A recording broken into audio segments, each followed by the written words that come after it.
la psychanalyse n'a jamais pu s'implanter dans des pays où il n'y a pas la démocratie et l'état de droit.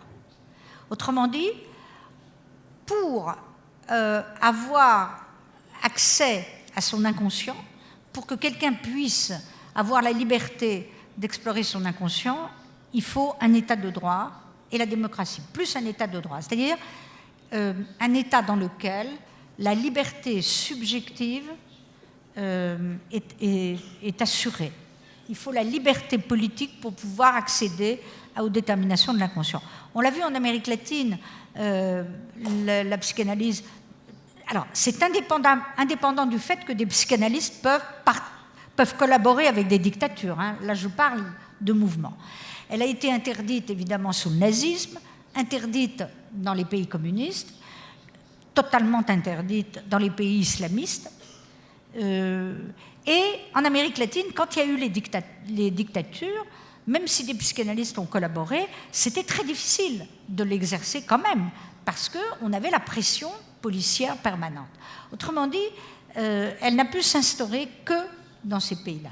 Et d'ailleurs, c'est la vraie raison pour laquelle elle ne s'est pas établie dans des pays, je dirais, d'Afrique, où ça a été remplacé par autre chose.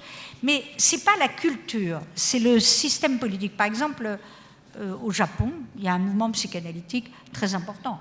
Et ce n'est pas la culture occidentale. Ça s'est instauré à partir du moment où il y a eu la démocratie.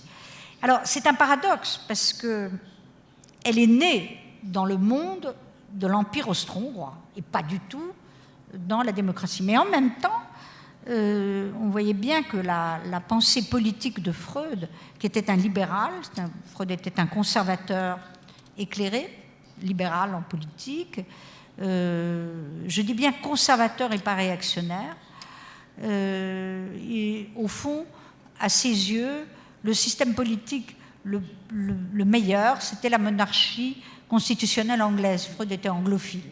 Il n'aimait pas du tout la République.